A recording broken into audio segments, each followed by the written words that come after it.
There are moments in the history of a royal family when a single action can carry far more meaning than an official speech ever could.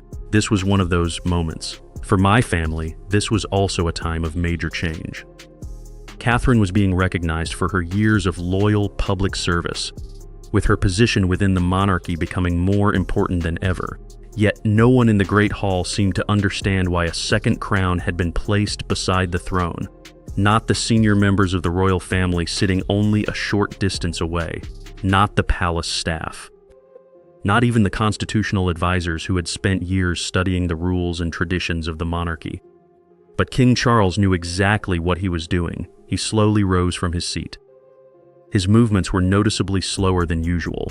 He reached toward the crown, picked it up, turned toward Catherine, and placed it on her shoulders. For several moments, every person in the room watched without saying a word.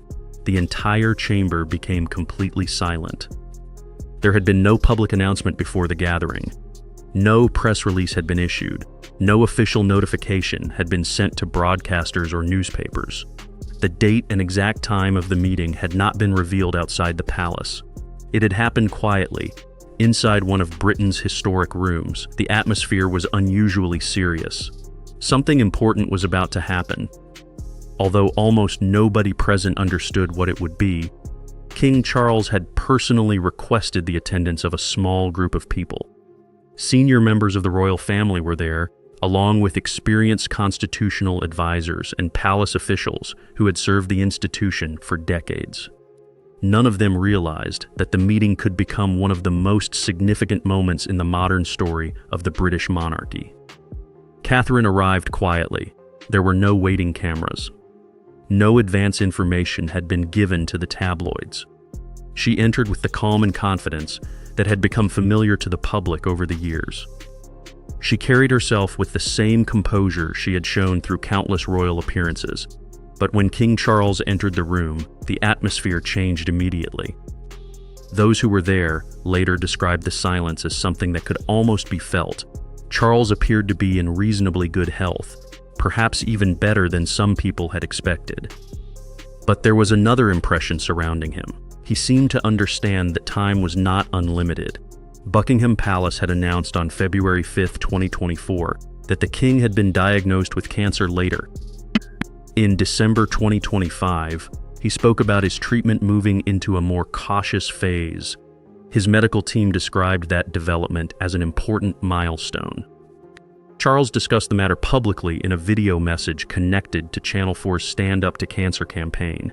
He spoke not simply as a monarch, but as someone who had personally experienced the fear and uncertainty that comes with cancer. Then he stopped. He remained at the front of the room for several long seconds. Nobody moved. Nobody interrupted. Everyone waited. Then Charles turned and looked directly at Catherine. What happened next was presented as far more than a simple royal formality. It was a message. It was recognition. And, according to the story being told, it was Charles making a statement about the future. William had always been expected to inherit the throne after Charles. That part of the succession was never in question. But Charles's action was not simply about who would become monarch one day. It was about leadership. It was about who could connect with the public and help the monarchy remain relevant in a changing Britain.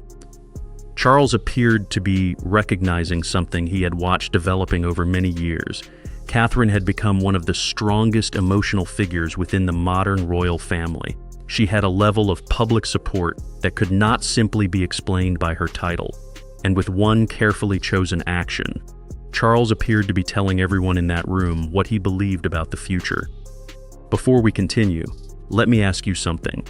Do you respect King Charles for recognizing Catherine as one of the strongest emotional leaders within the modern monarchy? If you agree, type yes in the comments. If you believe Catherine represents the future of the crown, let people know what you think. There are certain rooms that seem to carry the memory of important events. This was one of them. The actual moment lasted only a few seconds, but its meaning was much larger. Once word began moving through the palace's carefully controlled communication network, reactions across Britain followed a familiar pattern. First came silence. Then came relief from many who heard the news. To understand why Charles would place such importance on Catherine, it is necessary to look at what the monarchy lost when Queen Elizabeth II died. Queen Elizabeth died at Balmoral Castle in Scotland on September 8, 2022.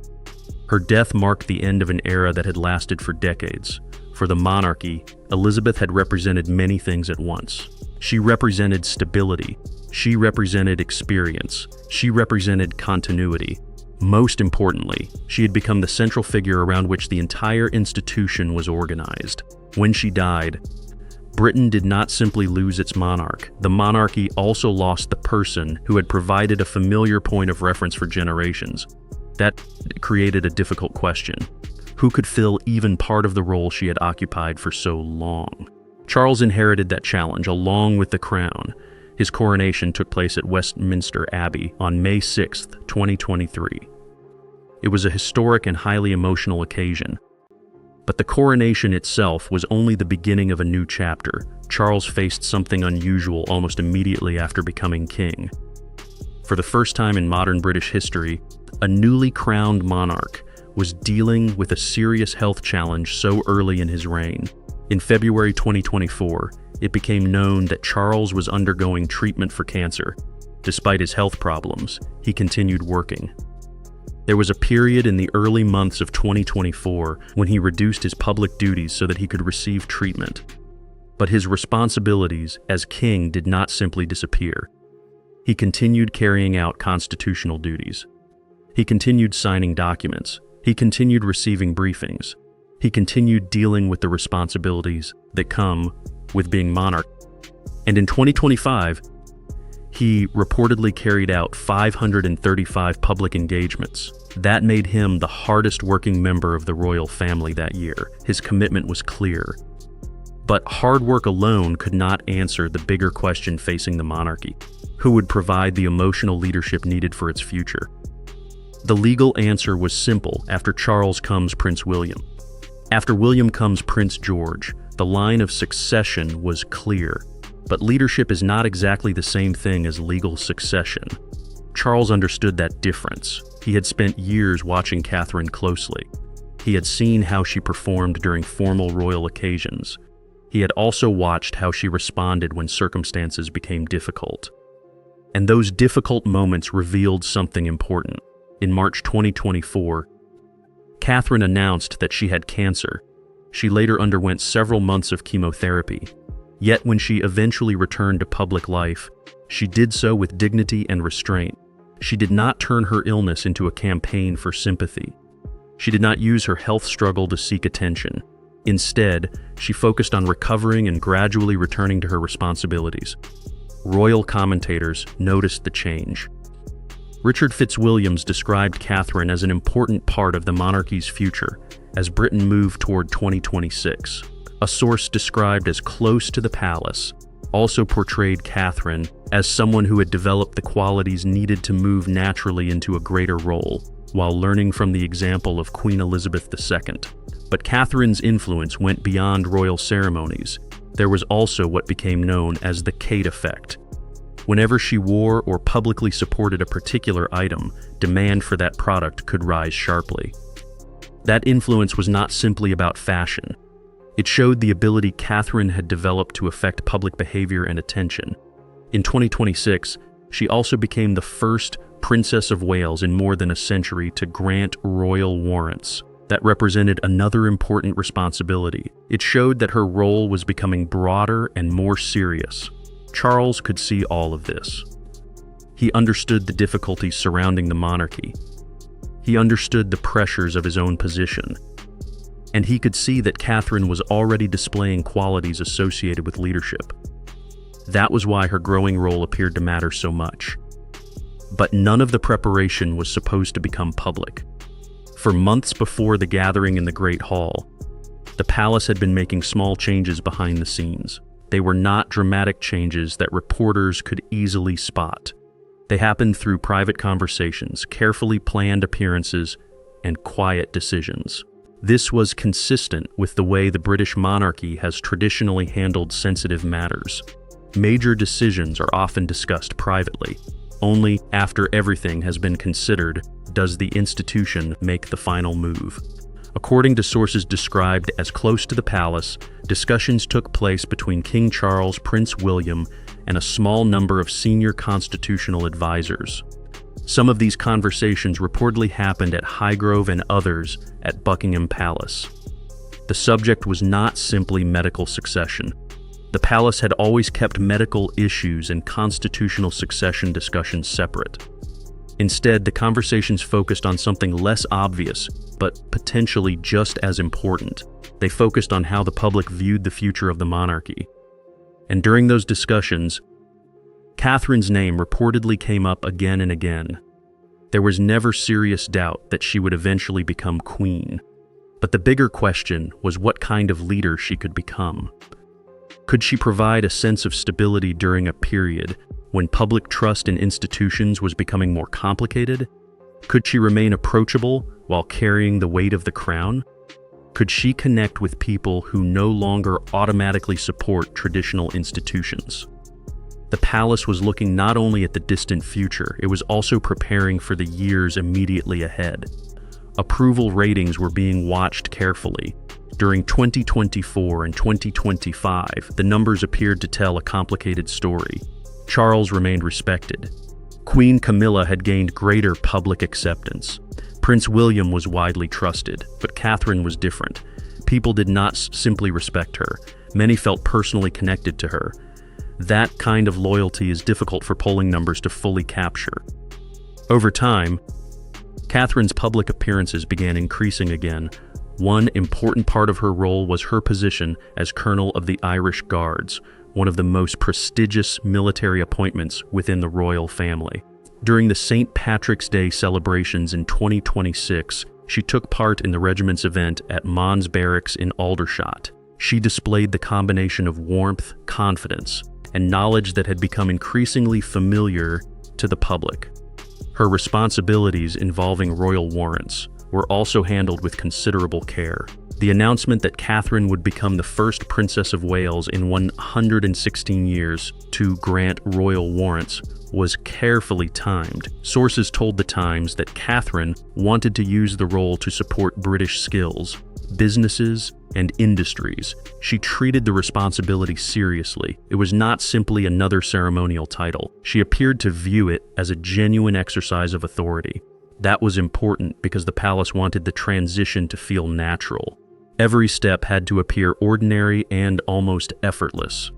But behind that appearance was a great deal of planning. William was involved in the decisions.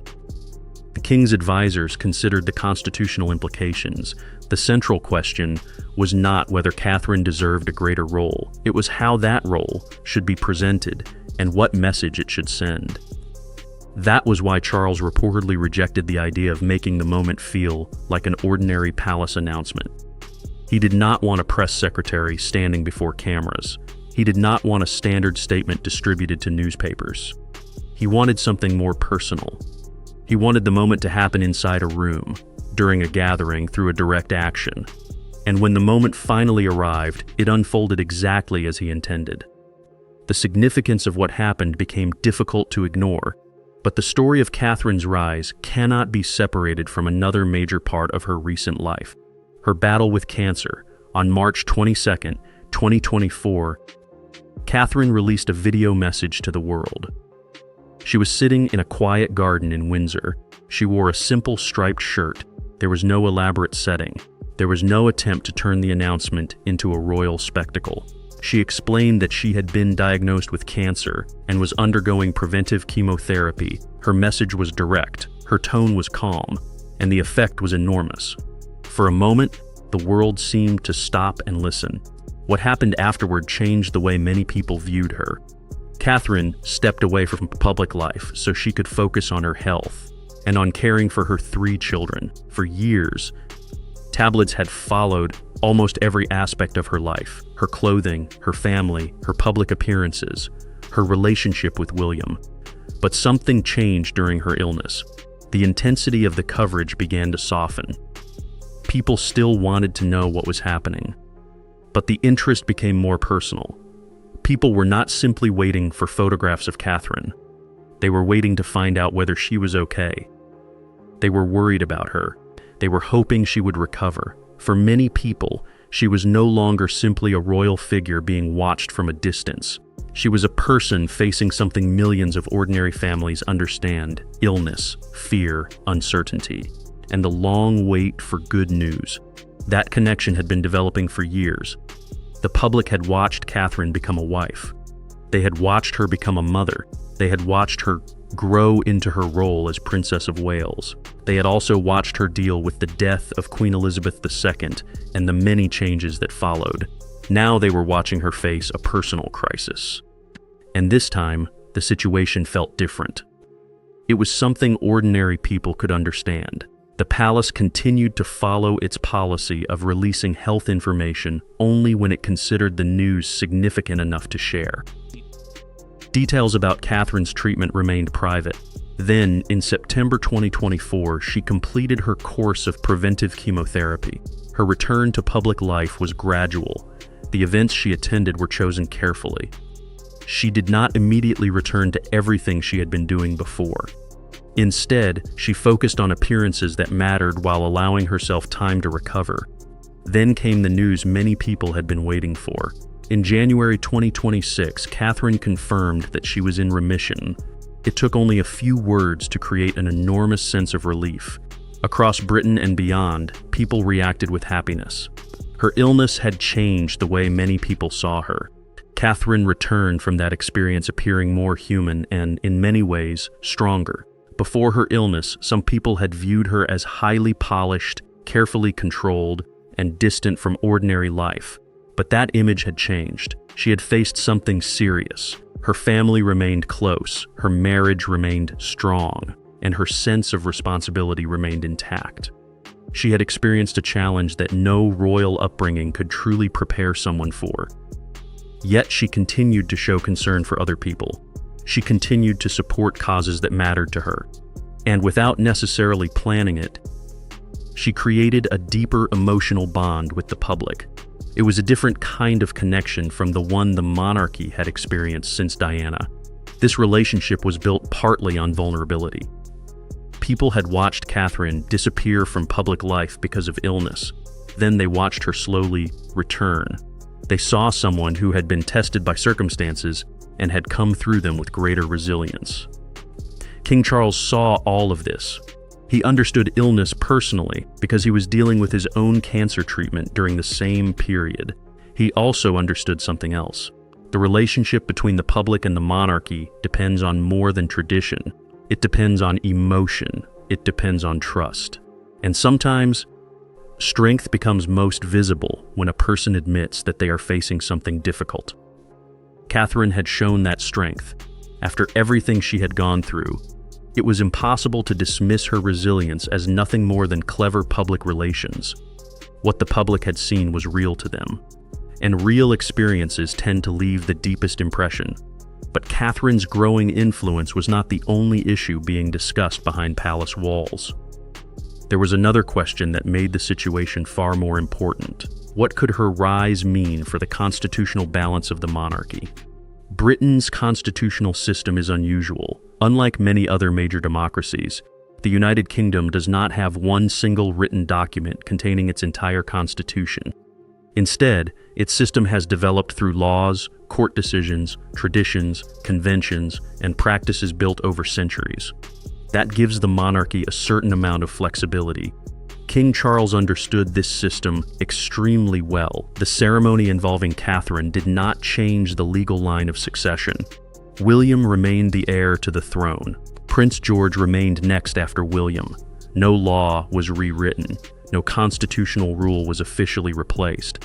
But something less formal could still change. The real influence of the British monarchy does not come from controlling Parliament. Its strength comes from its visibility, its traditions, and the emotional relationship it maintains with the public. Queen Elizabeth II understood that better than almost anyone. She did not need to control Parliament to have influence. Her strength came from the position she represented and the trust people placed in her. For decades, she had been a constant presence. People knew where she stood. They understood what she represented. And even people who did not personally support the monarchy often recognized the importance of her role. After her death, that emotional connection became much harder to maintain. This was the challenge Charles inherited, and according to the story surrounding his decision, Catherine represented a possible answer. By placing greater emphasis on Catherine's leadership, Charles was not changing the law. He was influencing public perception. He was effectively telling people that Catherine was not simply someone waiting for a future title. She was already becoming an important part of the monarchy's present. That distinction mattered. The reaction from Parliament was reportedly cautious in public. That is normal in Britain when constitutional questions are involved. Politicians rarely want to appear as though they are interfering with the monarchy, but behind the scenes, the response was described as much more significant. Figures from different political backgrounds were said to recognize Catherine's importance to the institution. The idea that strengthening her position could help modernize the monarchy was viewed positively by many observers. One senior government figure, speaking anonymously, described the move as something the institution needed at the right moment. Another political observer pointed toward Catherine's ability to bring people together. That may be one of her most valuable qualities. Britain has become increasingly divided over many issues. Trust in institutions has changed. Public opinion can shift quickly. In such an environment, a royal figure who can appear approachable while still representing tradition has enormous value, and Catherine had developed that balance. Outside Westminster, ordinary people were also discussing what the king's action could mean. The constitutional details were complicated. The emotional message was much easier to understand. Charles had chosen to make the moment personal. There was no large press conference. There was no long official statement. There was simply a private gathering, a king dealing with his own health challenges, a princess recovering from hers, and a decision that appeared to recognize her growing importance. That was precisely what made the moment so powerful within the story. History is not always created through huge ceremonies. Sometimes it develops through quiet decisions made when only a small number of people are present. Those moments may not immediately appear in official records, but years later, people can look back and recognize that something important had changed. And this was presented as one of those moments. The newspapers noticed. The royal commentators noticed. Constitutional experts noticed. And ordinary people who had watched Catherine's journey from a young woman into a senior member of the royal family noticed too. For them, the crown placed on Catherine was not simply an object. It represented recognition, it represented trust, and it represented a possible direction for the future of the monarchy. But there is an even bigger question. What does this mean for King Charles himself? Every monarch eventually faces the same question. Not simply, who will succeed me? That question is already answered by the rules of succession. The more difficult question is, what will I leave behind? Charles is still king. He continues to perform official duties. He continues meeting foreign leaders and carrying out the responsibilities expected of him. Even after his own cancer diagnosis, he has continued working. His treatment entered a more cautious phase toward the end of 2025, but he continued maintaining a demanding schedule into 2026. That tells us something important about his approach to his reign. He does not appear to want his illness to define the entire story of his time on the throne. Instead, he appears determined to use whatever time and authority he has to shape the future of the institution. His December 2025 message for the Stand Up to Cancer campaign also reflected that attitude. He spoke about the importance of early diagnosis and described his treatment progress as a personal blessing, while recognizing how much cancer treatment has improved. The message did not sound like someone preparing to disappear from public life. It sounded like someone who believed there was still work to do. And Catherine appears to be part of that work. The real issue is not simply constitutional law. It is whether people still believe the monarchy has a purpose. That is the challenge every modern royal institution faces. Tradition alone is not enough. A line of succession alone is not enough. People need to feel that the institution still has meaning in their lives, Catherine has increasingly become a symbol of that modern connection. She does not present herself as perfect. She does not always appear distant or untouchable. Her illness changed the way many people viewed her because it showed a side of her that royal titles could never fully communicate. She became someone who had faced fear, uncertainty, and recovery just as many families do. Then she returned to her duties. That combination made her public image more relatable. One small moment in early 2026 demonstrated this particularly well. A 10-year-old girl named Adrienne reportedly met Catherine at a children's hospital in London. The young girl asked her a simple question: was she the queen? Catherine paused, smiled, and responded warmly. It was a very ordinary interaction. There was no grand ceremony, there was no constitutional announcement. Yet the moment spread widely online because it showed something important. To a child, Catherine's title mattered less than the person standing in front of her, and Catherine's response made her seem approachable rather than distant.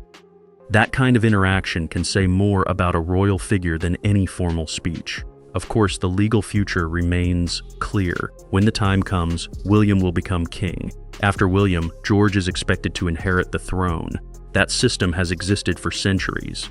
Nothing about Catherine's growing influence changes that, but the monarchy needs more than a legal succession plan.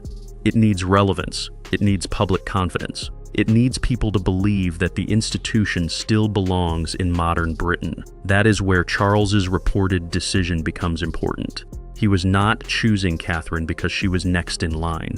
She was not. He was recognizing the person he believed could help carry the public's connection with the monarchy into the next generation. That is a very different kind of decision. William may inherit the crown by law. George may eventually inherit it after him. But emotional leadership cannot simply be inherited. It has to be earned. It develops through years of public service, difficult experiences, mistakes, recovery, and the trust of ordinary people. Catherine had already spent years building that relationship. Her experience with illness made that bond even stronger. People had seen her disappear from public life. They had waited for news. They had hoped for her recovery. Then they watched her return. That journey gave the public something they could recognize. It was not simply the story of a princess. It was the story of a person dealing with a frightening experience and finding the strength to continue. Charles understood that. He had experienced his own health crisis. He knew how quickly life could change. He also understood that the future of the monarchy would depend on people who could connect tradition with modern life. That may explain why Catherine's position became so important.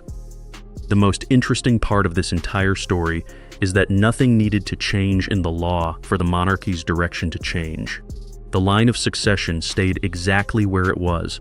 The titles remained, the rules remained. But public confidence can move without a single law being rewritten. And that may ultimately be the real meaning behind Charles's decision. He was not simply preparing the monarchy for the next king. He was thinking about what kind of monarchy would still have public support when that next generation arrived. Catherine represents one possible answer. She has already demonstrated that she can handle enormous public attention. She has worked through personal hardship. She has returned to public duties. She has taken on serious responsibilities, and she has developed a connection with people that goes beyond the formal role she holds. That is why the moment in the Great Hall carried such weight. Charles was not simply acknowledging Catherine's future. He was recognizing what she had already become, a senior royal figure with the ability to connect with people. A woman who had faced a major personal challenge and returned with greater confidence, and someone who could potentially help the monarchy remain meaningful in a very different Britain. So perhaps the greatest question is not whether Catherine will one day become queen. That is already expected. The bigger question is what kind of queen she will become. Will she continue the tradition of service associated with Elizabeth II? Will she maintain the personal connection she has developed with the public?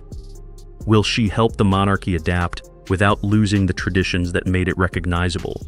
Those questions will only be answered with time. But Charles's decision, as presented in this story, suggests that he already has an opinion. He appears to believe Catherine has something the monarchy cannot simply manufacture: public trust. And perhaps that is the most valuable thing any modern monarch can possess. King Charles's legacy will eventually be judged by many things: his policies, his environmental work, his public service, his relationship with the institution he inherited. But there is another possibility. Perhaps people will remember him for understanding that the monarchy's future depended not only on who inherited the crown, but on who could keep people emotionally connected to it.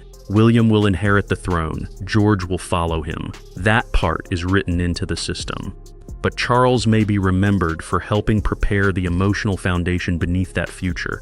And Catherine may be the person he believes can carry it forward.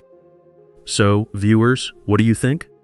Do you believe King Charles's most important contribution to the future of the monarchy could be his decision to place greater trust in Catherine? Do you think her experience, especially everything she faced during her illness, has made her a stronger and more relatable royal figure? And do you believe she can help keep the monarchy relevant for the next generation? If you agree, type yes in the comments. Share your thoughts, because this is not only a story about a crown, it is a story about trust, responsibility, family, and the future of an institution that has survived for generations. Whatever happens next, one thing is certain: the British monarchy is entering another important chapter. Charles is still writing his, William is preparing for his, George represents the generation after that, and Catherine has already become an important part of the story connecting them all.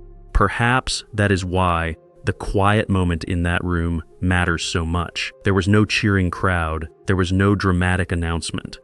There was simply a king looking toward the future and recognizing someone he believed could help carry the institution forward. Sometimes the most important decisions are not the loudest ones.